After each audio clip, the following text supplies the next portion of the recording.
this evening, and also a panel of experts. Now, already on Thursday last week, we talked about cybercrime, and we got some very informative answers from our experts and some very good questions as well from you, the audience. Coming up a week on Wednesday, another big event really in the countdown to Christmas. We'll be looking at the specific COVID-19 challenges faced by both Dorset Police and Dorset Public Health. So on hand, as well as Martyn that evening, we'll have Sam Crowe, the Dorset Director of Public Health, and we'll be joined by the Chief Constable of Dorset Police, James Vaughan.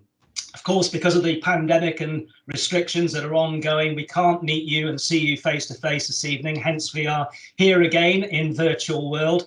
My name, if you've not met me before, is Laurence Herdman. I work at BBC Radio Solent, have done in various capacities down the years as reporter, presenter, and football commentator as well. And you may have seen me pop up very occasionally on Match of the Day. But tonight, I'm trying to keep everything in order, and I will be chairing the session this evening. And tonight you have joined us because we're specifically focusing on hate crime, a problem that you probably will well know is on the rise nationally over the past year. And if I can just point out one or two key statistics for England and Wales, it might give us a bit of a grounding about the scale of the problem.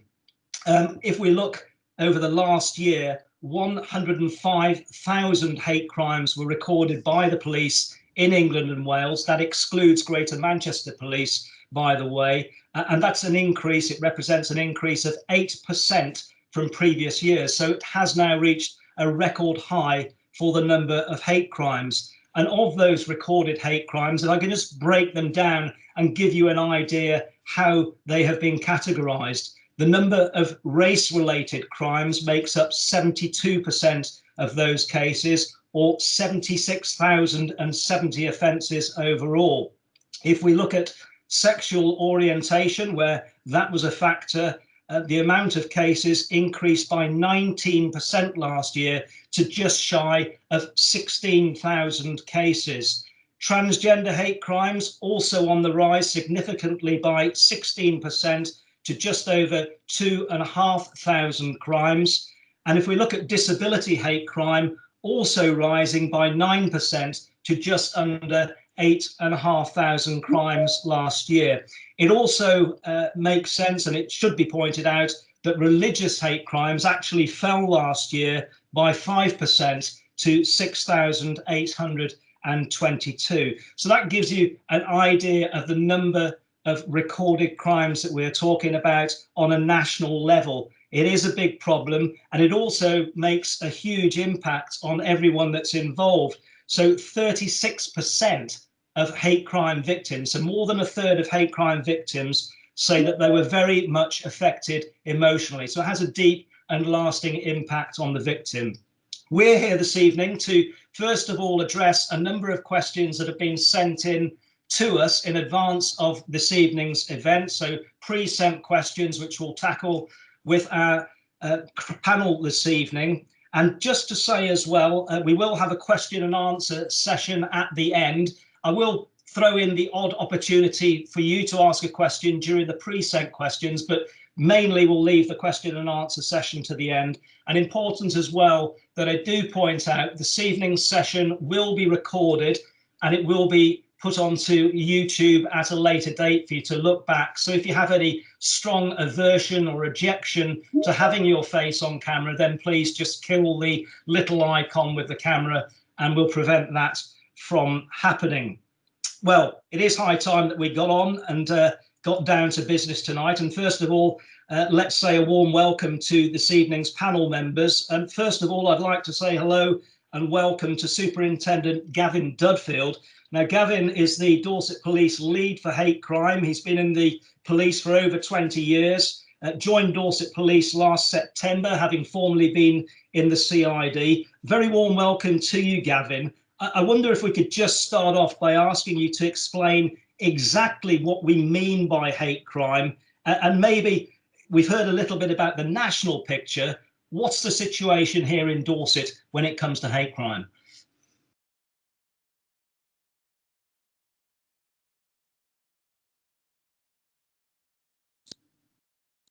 Gavin, if you could just unmute yourself. I promised I wouldn't do that.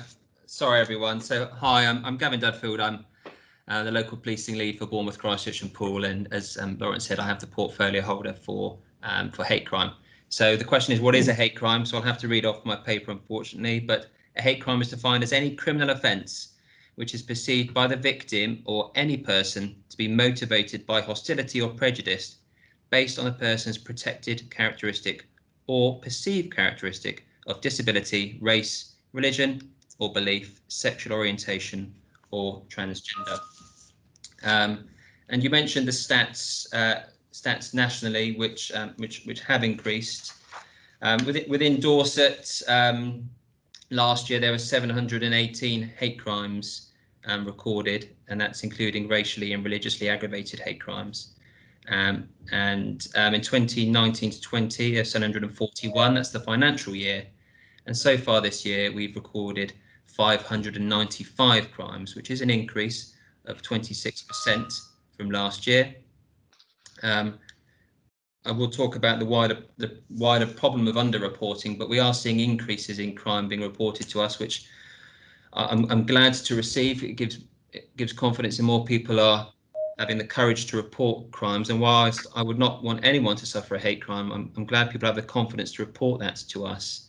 And with our better crime recording and integrity, it allows us to better look after victims and bring more offenders to justice. So that's me, and thank you very much. Gavin, thank you very much indeed for now. Next, the Dorset Police and Crime Commissioner, Martyn Underhill, is with us once again. Martyn, I'm going to put you on the spot a little bit straight away. I know you've been heavily involved with this subject. Is it fair to say that Dorset Police, the Wessex Crown Prosecution Service, is it going fast enough and far enough to strengthen hate crime protection? Yes, I think it is. You can only compare with what goes on in the rest of the country, and I think we are going at an acceptable speed. I'd rather it was a bit quicker. I've got to say, I think CPS, didn't expect to be talking about CPS tonight, but CPS are really good in this space. They hold their own hate crime group to scrutinise what we do and how they can improve detection and charges. So, yeah, I'm never complacent, but I think we are doing okay. And actually, Laurence, can I just thank you, because this is the second one of these you've done. It's not an easy thing to do, and I'm very grateful you're here. And I'll just explain briefly what I do. Now I've sort of parked Laurence's difficult question. I'm here for several reasons. One is that as Police Crime Commissioner, I commission services, and I commission services in this space. I hold the police to account, and obviously as Gavin is the force lead, I hold him to account for what the police do in the hate crime space. And I also work with numerous charities and services to raise awareness, because as has already been touched by Gavin, the big issue with hate crime, and that we've seen this particularly since Brexit, is we have to get people confident to report. And actually that is a partnership approach. That's a societal approach. It's not just the police's problem. And that's why I work with Christy Born Free, Stonewall and various other charities and help fund some of those charities to raise awareness and improve confidence. And finally, for me, just before I leave, really good to see the Tuffins here again. They were here at the last one. So hi, Graham and team. Great to see a councillor online, a councillor in East and Underhill. Lisa, welcome. And great to see Prejudice-Free Dorset members and BU are so strongly represented with James and Jane. So I'm looking forward to this. It's going to be a really interesting debate. We've got every side of the argument here. Let's have a good debate about what we can improve and what we can do to make the people of Dorset safer. Thanks very much indeed for now, Martyn. And just to endorse what the Police and Crime Commissioner was saying, a very warm welcome to everyone that's joined for this hate crime session this evening. Welcome to Ebby, to Addy, to Mike Cummings, to Jane Healy as well, who I can see. Can't see you all at the moment, and some of you, for obvious reasons, may not want your face on camera, but it's good to have you all on board anyway. High time we got down to the first question that's been sent in to us this evening, and it comes from Clive of Ferndown, and it's on the subject of race hate. We seem to have heard a lot in the news recently about black people being more likely to be stopped by the police than white people. Can anyone tell me What's going on with that? This is a subject who some of you may well know was a debate that landed Purbeck councillor Bill Pipe in a degree of hot water only a couple of months ago. If we can come to you first of all, perhaps on this one, Martyn, why is a black person 25 times more likely to be stopped than a white person? And do you feel that perhaps the force is defending its statistics rather than questioning its tactics? Absolutely. In fact, you've obviously seen something I've said in the media, because that is exactly how I see this panning out. Am I happy as the Police Crime Commissioner to oversee the force that has the highest disproportionality rate in the country? Of course I'm not. And actually, it's been going on for several years.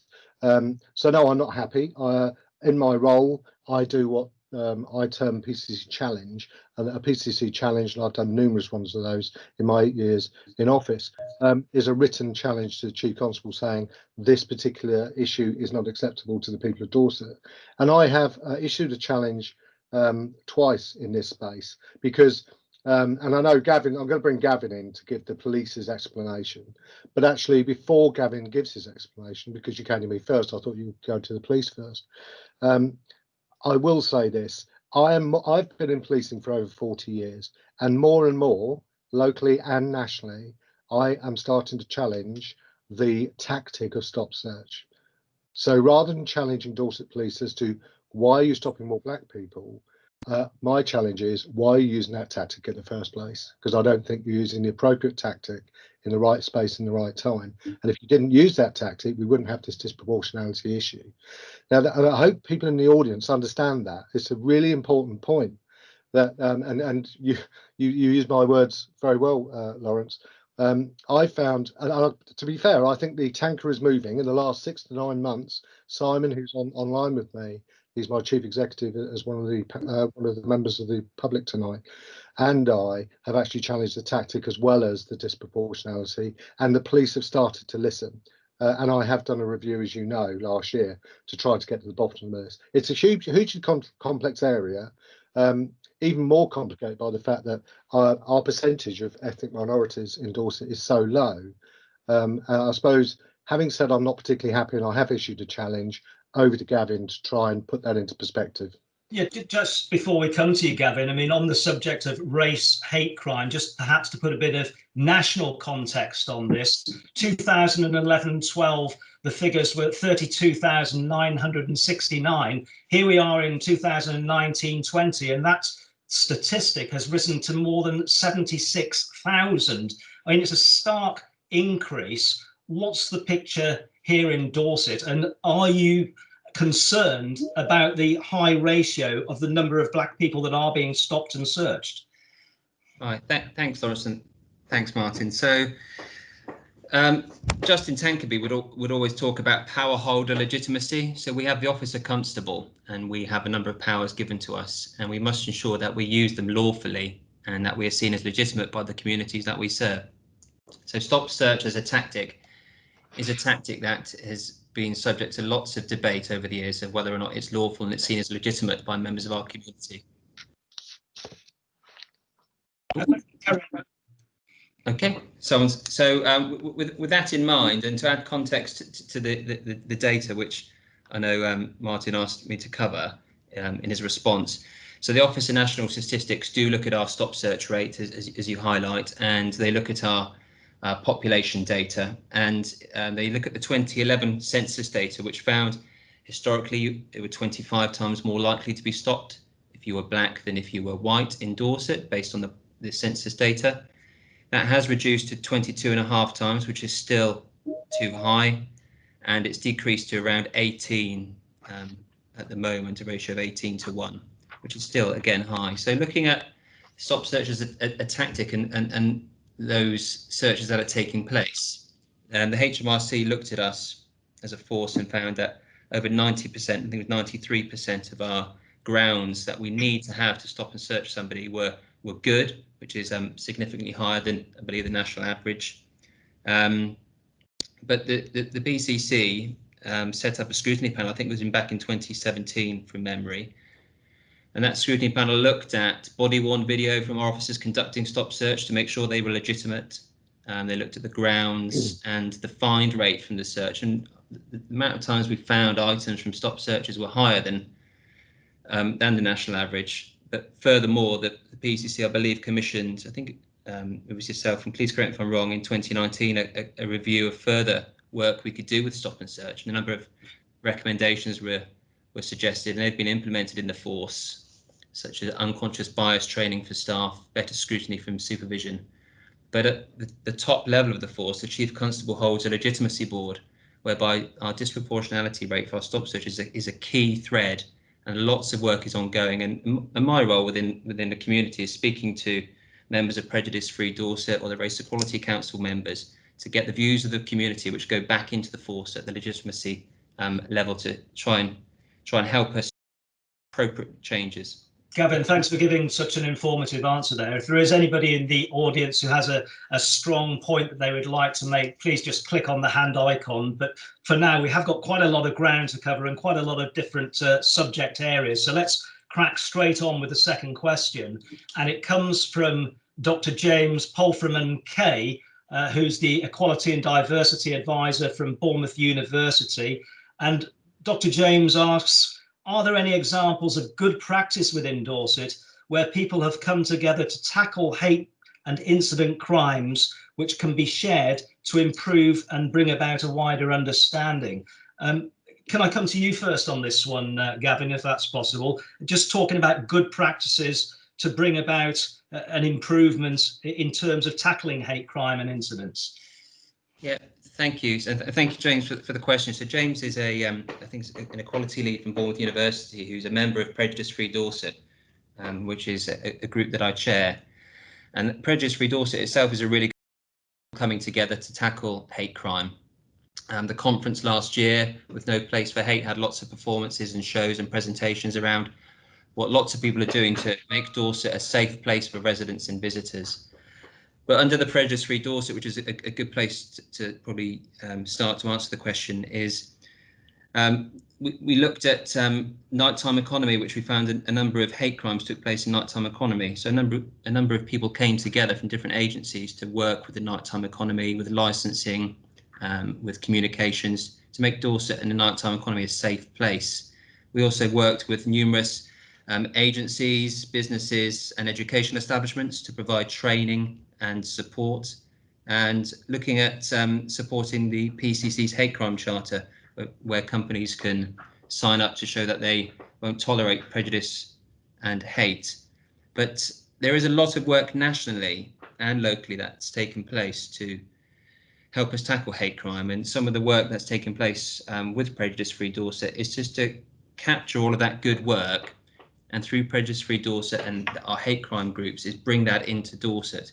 If I could just interject for a moment, Gavin, because I'm just going to skip one question, because on the subject of Prejudice Free Dorset, we have had a question from Betty Smith Billington, who chairs Cushty Bog, and she would like to ask the following. Do Dorset Police and the Police and Crime Commissioner's Office feel that Prejudice Free Dorset has had a positive impact on the hate and racism in Dorset? And would you say, as they're on the front line, so to speak, would it be beneficial to see more PCSOs attending PFD meetings, and also Dorset Gypsy and Traveller forums, and even receive some awareness training? So again, building this sort of trust, this confidence and collaboration, if you like, I think is the crux of Betty's question. Yeah, absolutely. So I work quite closely with Betty through Prejudice Free Dorset. So our police and community support officers are very welcome to attend all of the meetings. They certainly attend the Gypsy and Traveller meetings, and I attend a number of events with Betty. And that's exactly what we wish to do, work with community leaders, with charities, to help develop good relationships with our staff, with our communities, and furthermore, we would like to hold big training events where we could have people come in, but we obviously can't do that at the moment. But developing educational packages or videos that we could use for our training, so we could better, inform our staff about different concerns of the community, is something I'd really support. Martyn, is there something you would like to add there? Just to say, it's coming up to 6:20, and you're listening to a hate crime forum with the Police and Crime Commissioner, Martyn Underhill. and also Gavin from the hate crime team with Dorset Police. Anything you would like to add to what Gavin has said there, Martyn? Well, just to highlight that obviously we've got 4, from what I can see, members of Prejudice Free Dorset online tonight.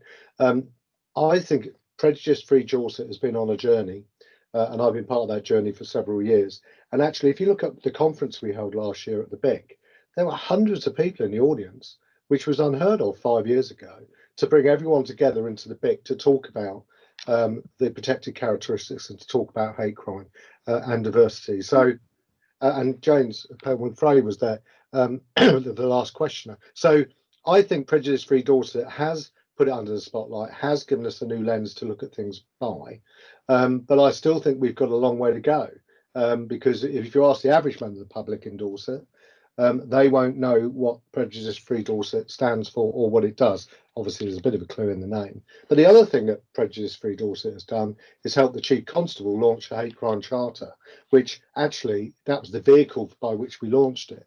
And I think that's a really impressive thing that we've got, we didn't used to have in Dorset. So I embrace the hate crime charter and I embrace Prejudice Free Dorset, but I do think we need to do more.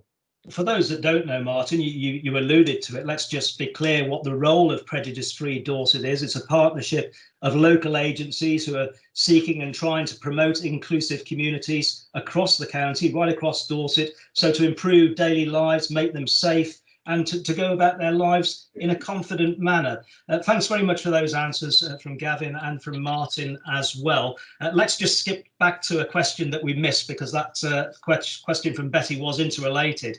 This is quite a very poignant question and a really valid question as well. It refers to hate crimes against deaf and disabled people.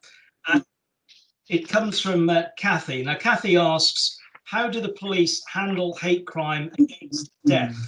We can't report what the person said because we cannot hear it, but it's usually clear from their body language and expressions that they're saying something rather unpleasant. We know that the number of incidents involving disability hate crime has again sadly shown a rise, and in fact only 2% of disability hate incidents result in a charge or summons. That's across the UK, I might add, not across Dorset. Gavin, what would you say to a deaf person or a British Sign Language member who wants to report a hate crime they feel they've been victimised? Yeah, thank you. So we've clarified that the person's not on the call, because we would have had appropriate sign language for this call, I believe. So you're quite right. Hate crimes against people who are disabled is a real concern for me, and as with all hate crime, it's vastly underreported, and there are challenges in prosecuting hate crime, but not through any want of trying with the CPS and our witness services and victim services, who are fully engaged to support every victim of crime through the process. But to answer your question directly, hate crime can be proved if it's a demonstration of hostility towards a person, that's a disability in this instant, or motivated by hostility. So to prove that words were used in isolation isn't necessarily required. So we can prove hate crime without hearing words in this case.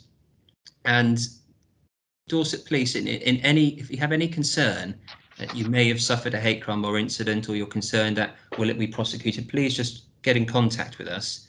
You can use the text service 67101 to have correspondence. If you're hard of hearing, you could use the website. You can report through True Vision. You can call 999 in an emergency, or 101. And also, as a number of charities and organisations we work with, they're all on the Dorset Police website, the Prejudice Free Dorset website, where you can make your reports and receive support from individuals there and then if required. But okay, Gavin, I'll come to Martyn on this in just a moment, but I can see a hand raised from Ebby Sosse, who I think wants to. Ebby, if you could just unmute yourself and then go ahead with your question, and good to have you on board. What would you like to say?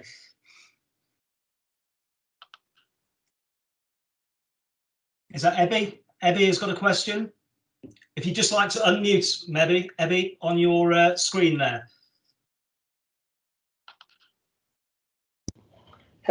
Can you hear me? Yeah, we can hear you now, Abby. Good to have you on board. What would you like to say? Well, to be honest, I just wanted to expand on the points that the OPCC were saying, really, that about the kind of support they've been giving out to communities. And I think they've been underselling themselves a little bit, especially with Dorset Police. I think the top brass, for example, have been excellent in terms of going out there and supporting organizations, communities, especially the organization that I've just been working with, which is Citizens Advice. For the first time in a long time, we've now got a video that actually explains to people exactly what hate crime is and how people can report a hate crime. Because when we've been out there talking to different community people, most of the people were not familiar with the terminologies that we are actually using here now. Even the term hate crime was something that wasn't really familiar with people. But through the support of Prejudice Free Dorset, Dorset Police, and Office of the Police Crime Commissioner, we've been able to get some really good material out there to actually explain to people about the support systems in place. You know, I thought that they just missed that out, really, and that's all I wanted to add at this stage. It's a really good point that you make. I mean, it is across all sort of sectors. I mean, even if you look at football hate crime arrests, they more than doubled last season. Racist and indecent chanting's now at its highest level, despite good schemes like Kick It Out. So highest level now for 5 years. So it clearly is a problem. But as you say, some good strides being made by Dorset Police and the Police and Crime Commissioner as well. Let's just skip back to the subject of disability hate crime, because there's a point that Nicola from Portland makes, and she'd like to ask the following question. Can one of the panelists tell me how to report hate crime to the police, please? I'm disabled. I'm a wheelchair user, and I've been a victim of name calling by a group of local youths at my local station. This is the police station on Portland. It's not open anymore. I'd really prefer to talk to someone about what is happening face to face. Martyn, to you first on this one, if we could, please. Everything is being increasingly encouraged to report online, but when you have somebody who is vulnerable, like Nicola, what advice would you give when she wants to speak face to face to somebody to discuss the incident that she's been involved with? So a few things from me. Gavin's already explained the different angles, that the 5 different strands, if you like, that you can use to report hate crime.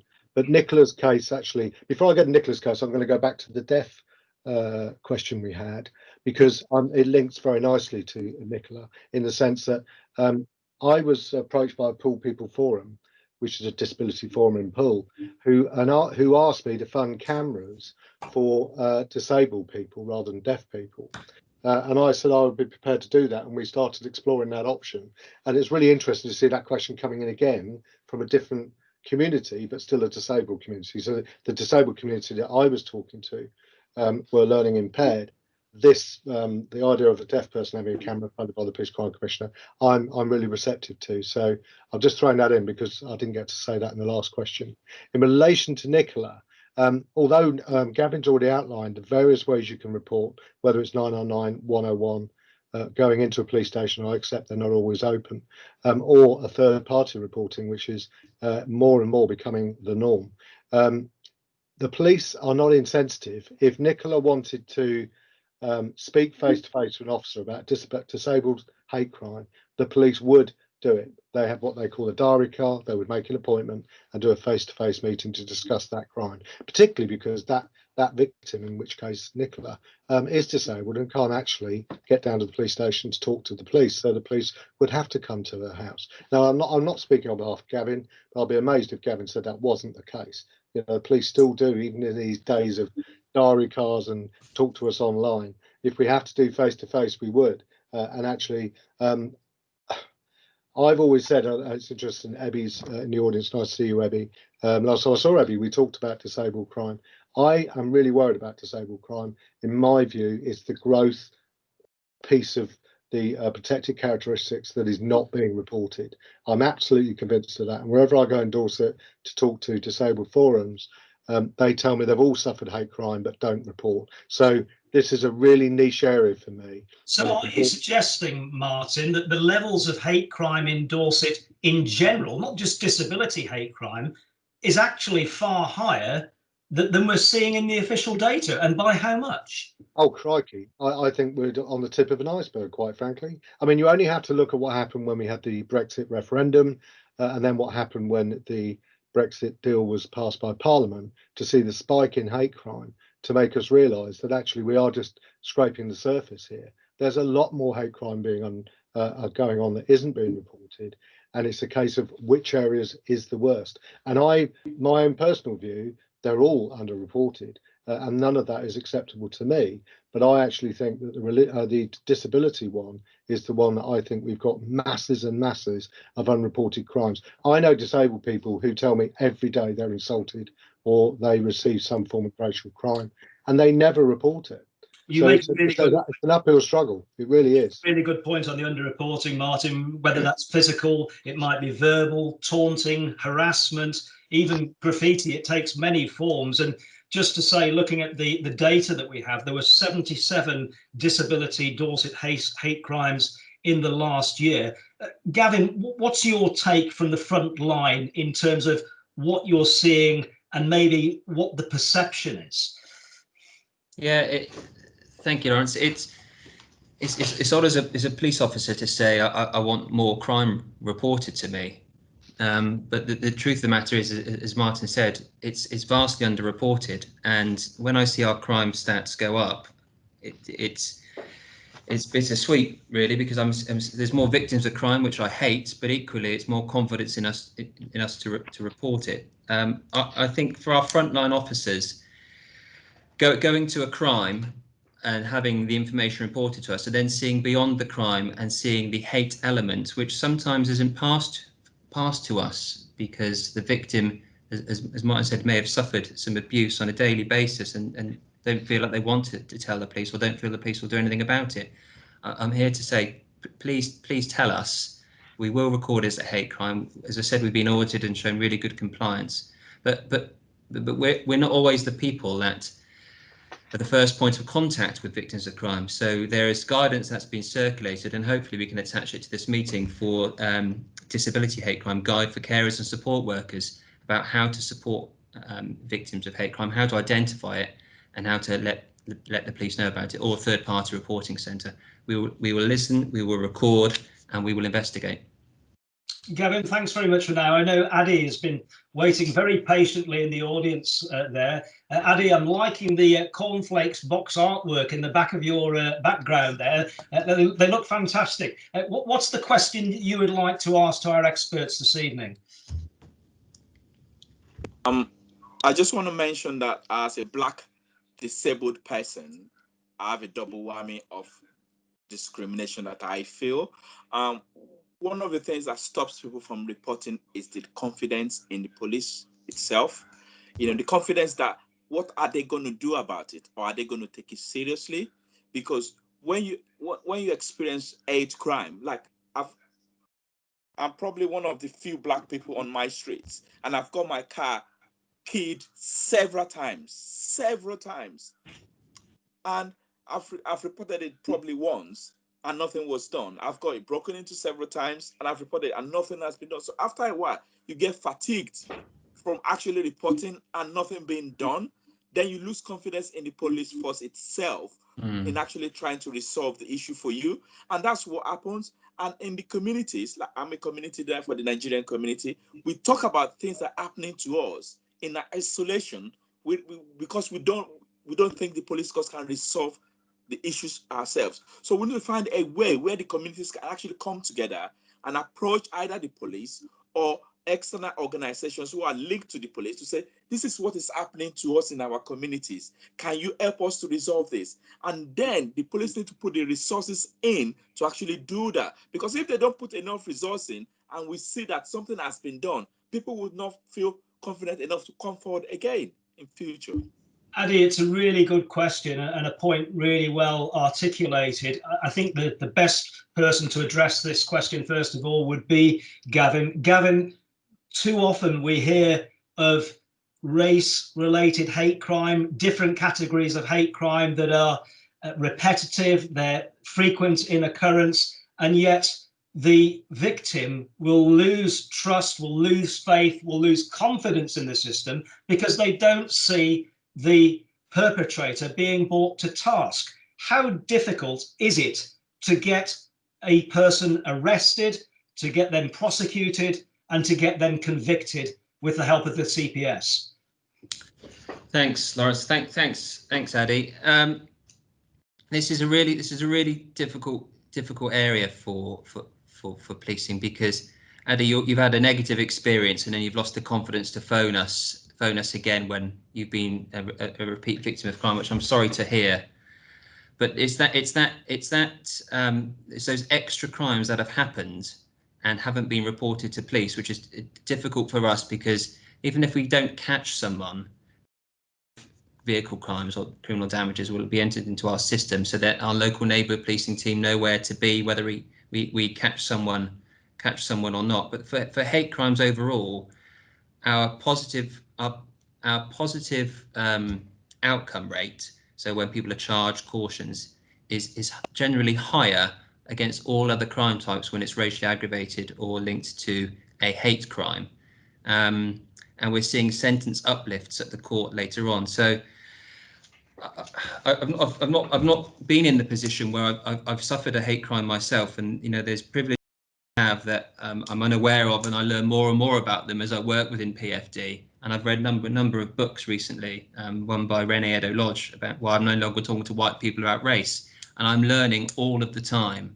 And if there's anything that I can do to work with the community to learn more through Prejudice 3 or through the community networks, through Race Equality Council, I'll take that information and I'll work with the community through the local level and through the senior level to ensure that our policies, procedures are all accessible to all, and people have confidence in how we work, how we operate. But if you are a victim of crime, even if you think we won't catch someone, please let us know. We can record it. It might link to a crime series, and it will help us put resources. Hopefully that answers. Gavin, resources are always an issue. Clearly, the numbers of police officers is going to be a debatable subject, and I know Dorset Police is no different from any other UK police force. But in terms of evidence and communication perhaps as well, is there enough communication between a victim who has reported a hate crime, or does it just go quiet? Is there a sufficient level of communication between both parties?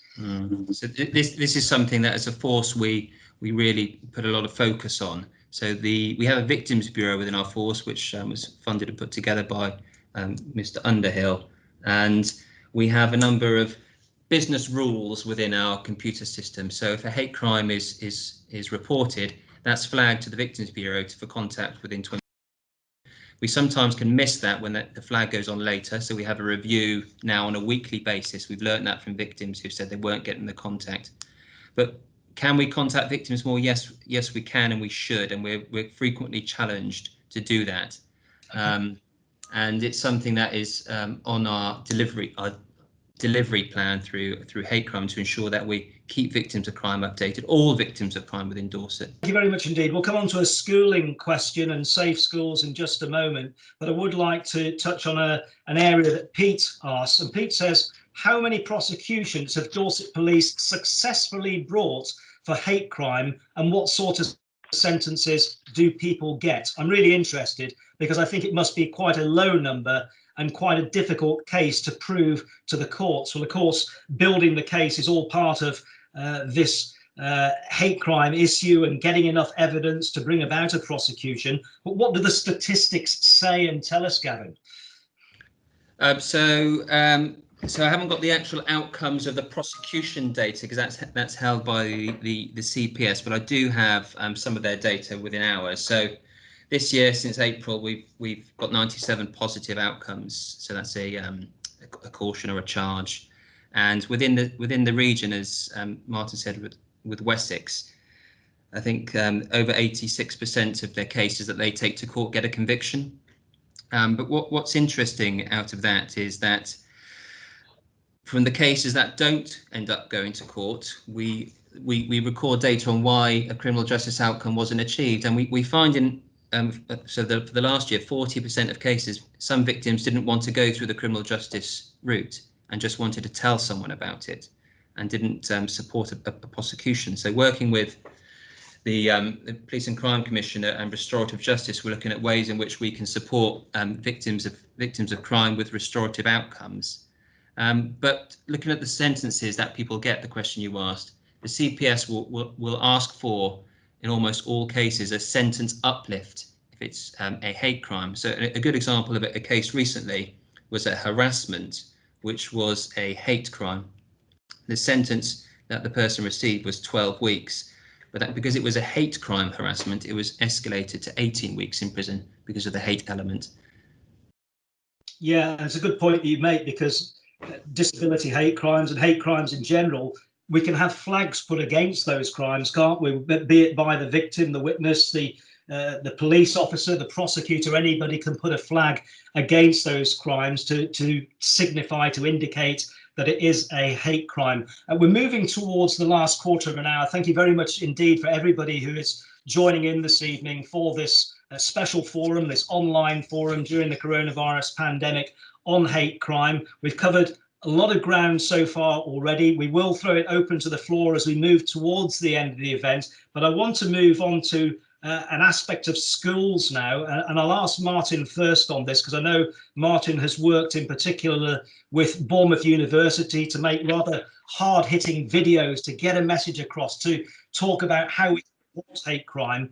Dean from Ferndown asks, preventing hate crime must start in schools. What does the police or commissioner do about that? Are these officers actually going into schools anymore and teaching children about these types of issues? I mean, I know Safe Schools and Community Team, that's increased recently in size, Martyn. What about police officers getting out there into the community and going to schools to talk about what is acceptable and what's not acceptable from a young age?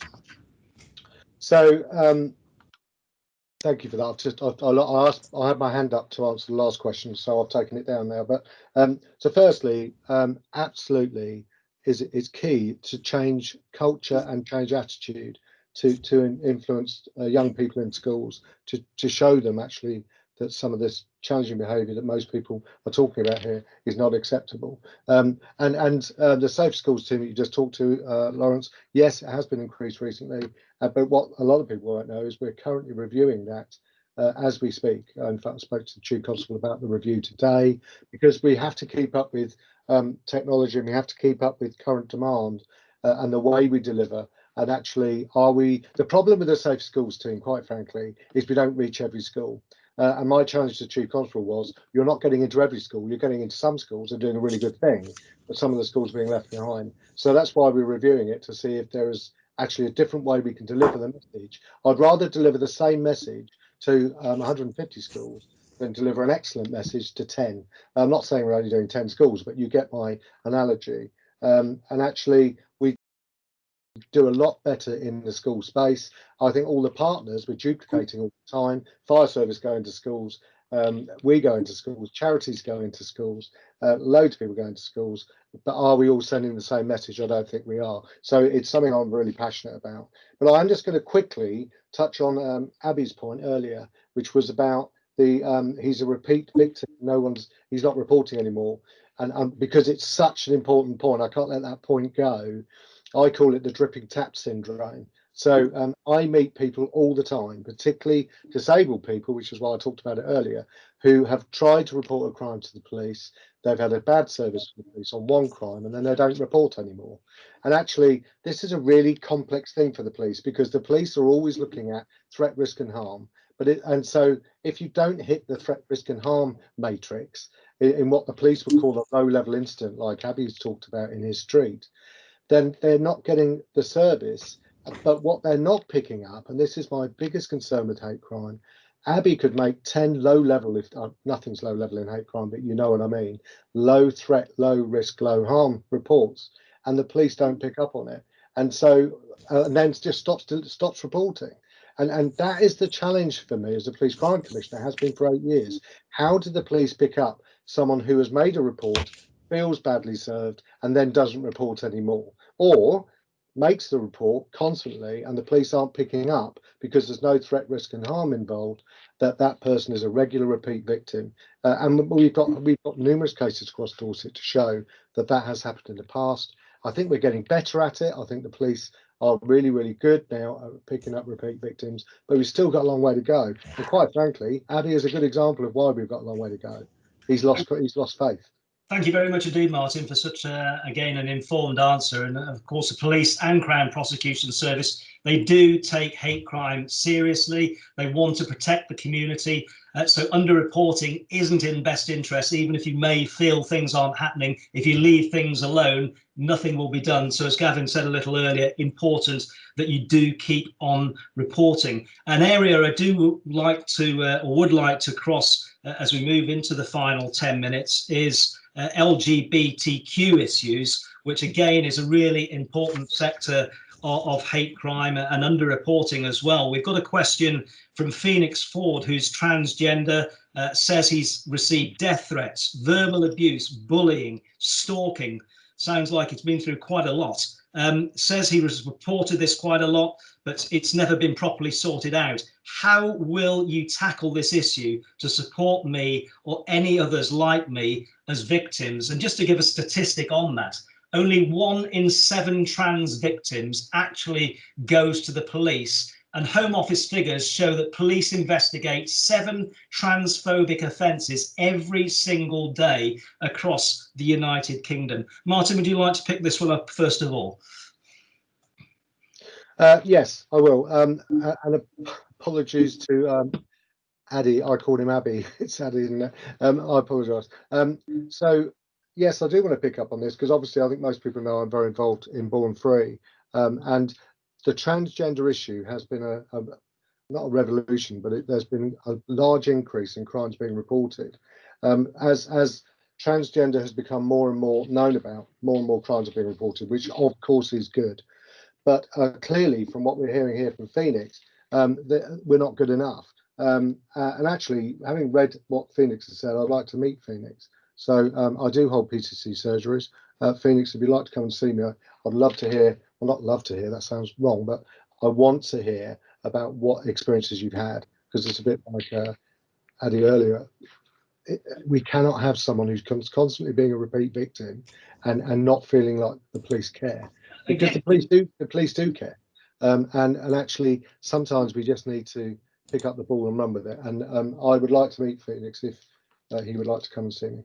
Thank you, Martyn. And again, just to endorse the scale of the problem, the numbers of trans offences quadrupled in the last 5 years, up 354%. So we're talking violence, abuse, harassment, and more than half of trans people experience transphobic attacks in the street in the last year. So it clearly is a problem that is increasing rather than decreasing. Can I now ask you, the audience, to come forward with any questions that you would like to ask? We'll throw it open to everyone. Just click on your hand icon. I know Claire Wade has waited patiently, and I can see the little hand icon there. I can also see Claire's picture now coming up on the screen. Thank you very much indeed for joining us this evening, Claire. What's the question that you would like to put to our experts? I work for Pool Housing Partnership, and aware that we do have some transgender tenants. We have a couple of trans women, older trans women, who don't feel comfortable living as women out in public, who have suffered hate crime. How would the police manage it? Because knowing these women, they wouldn't want more publicity or more knowledge through the court. They're very private about their transgender status. Let's go straight to Gavin. It's an incredibly sensitive subject, and it's clearly a very difficult one to tackle, Gavin. And you wonder, do all officers have a sufficient level of understanding, of training as well? What is the picture on the front line to address the question from Claire? Yeah, thank you, Claire, for your question. I think that this is something that's been seen in a lot of our stats for example, of going through to court. Some people don't want to stand in a box and give evidence. Some people don't want to talk about their personal life in an open forum. And in our society, we work within a criminal justice system and a criminal justice framework, which doesn't always suit the victim. So that's why I think 40% of the people that reported crime to Dorset Police, hate crime to Dorset Police, didn't want to go through a criminal justice outcome. So, as I said earlier on, the work with restorative justice to help with restorative justice outcomes, whereby you can have facilitated contact or through a letter or communication with an intermediary to address the issues with the people causing problems. But on a local level, we have our neighbourhood policing teams. So if anyone puts their postcode in the Dorset Police website, they'll find a neighbourhood policing team. We have a number of hate crime investigation champions who can help and support investigations and provide bespoke information on a case-by-case basis. But we've enhanced our training across our front line to spot the signs of hate crime and know how to report and deal with it. Hope that helps. Claire, I hope that answers your question. Could I just politely ask for you to click on your hand icon, because there is another member of the audience who would like to ask a question. Unfortunately, I can't see their name at the moment. Maybe we can see in a minute. If you do have a question, we've got a little over 5 minutes left to go. We'll get both of our experts to round up very shortly. But Mike Cummings has got a question who would like to ask us. Mike, what would you like to ask our experts? Mike, if you could just unmute. I think you're possibly on mute. We can't hear you. Hear me now? Yes, we can. Go ahead. Martyn, you mentioned about the schools. I had an original question, which was I didn't feel our schools were particularly diverse. Do you find any problems from the schools when you want to go in and talk? Do they feel any reticence about doing it? That's a really good question, actually, Mike. It's funny enough. I was in the schools about 18 months ago. I followed victim support in. Victim support did a really good talk to sort of 14, 15-year-olds about drugs and alcohol. And the person who was doing the talk said, trying to get a slot in the schools is really difficult because the curriculum now is so cram-packed that trying to get police or victim support or anybody into the schools for what you would call a free session to give some front-loaded advice to keep people safe is really hard. And I found that. I've spoken to several heads. I do a lot of work in QE and Wimborne, and the head there said, you know, I have to be absolutely ruthless. If I get 4 requests, I'll allow 1 because our classroom time is so prime. We have to get our students through the curriculum and get their grades. So it's difficult, isn't it? It's a dichotomy where we all want to go into the schools to help keep the kids safe, because if you can change a generation of kids, you can change attitudes for life. But the schools are fighting to keep us out because they want to get the grades and get the teaching done. It's a difficult one. Martyn, thank you very much indeed. I will be asking both Gavin and Martyn to round up very shortly, but something that's very topical at the moment is criminal legislation when it comes to hate crime, and that there are proposals to look at prosecuting individuals now for hate crimes based on what's discussed around the dinner table inside your own home. Where do you draw the line, Martyn, between what is perhaps intellectual curiosity and crime? Where do you draw the line? To be honest, I'll be a bit controversial. I draw the line that the police shouldn't be commenting on this. And a good example of that is the misogyny issue in Nottingham. So I've been 42 years in policing, and it's only in the last decade that chief constables, and don't forget there are 43 of them, have suddenly decided that they will give their view individually on a crime or the proposed legislation. And I have a real issue with that, because that means you get 43 different opinions. They're there to enforce the law. They're not there to write the law. And I have a real issue with it, because if you get something that's really complex, such as same-sex spaces, I know we've got a counsellor on who wants to ask a question about that, or Elise is still here, so I'd like to have that question asked if we could. Or if you're talking about something like the misogyny issue, which Nottingham Police took to the fore, it's really unhelpful to have 10 chief constables saying, not in my space, and another 10 saying, we're going to prosecute. It's really unhelpful, and it is not their role. Policing's there to enforce the law, not write it. Time is very much against us, Martyn. Thanks again for a good answer there. Jane Healy would like to ask a question. Jane, if I could be slightly rude and ask you to keep it as short as possible so we can get an answer from Gavin and possibly Martyn as well. And then we'll ask our two experts to round up on what's been an excellent evening so far. Jane, what would you like to ask? Well, I was going to ask just that, and I think Martyn's response, I welcome it really. It's very difficult to enforce a law if it's been interpreted differently in different locations. So my question was around that issue actually. So I'll be very brief and say that I think I'll put to you that I think part of the problem with hate crime reporting is that people interpret the policies literally. So it says hate crime is a crime if a victim or any other person perceives it to be so.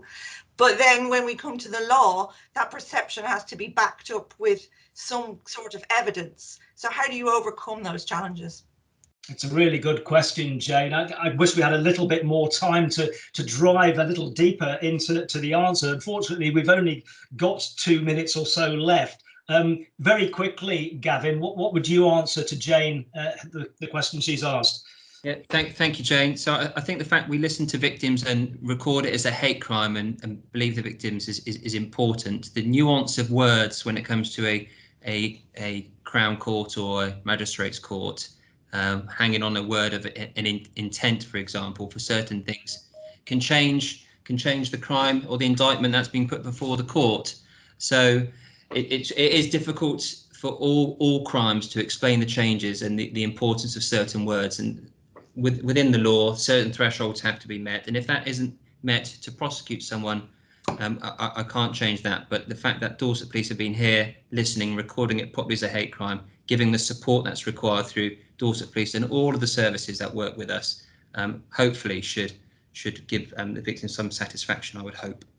Gavin, thank you very much indeed. Just to round up this evening, I would like to say thank you very much to the whole of the audience this evening, to all our guests who have joined in this hate crime forum, and particularly as well to Superintendent Gavin Dudfield, who is the lead for hate crime with Dorset Police. I'd like to leave the final word with Martyn and just ask Martyn, what would you like to see happen to try to accelerate the measures that are taken by the police in Dorset to try to strengthen hate crime protections even further?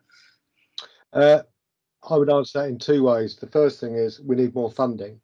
And I believe really passionately that when you look at the protected characteristics, we have to have more third sector, more private charity companies helping us spread the education, raise the awareness, and be a third-party receptacle for hate crime reporting.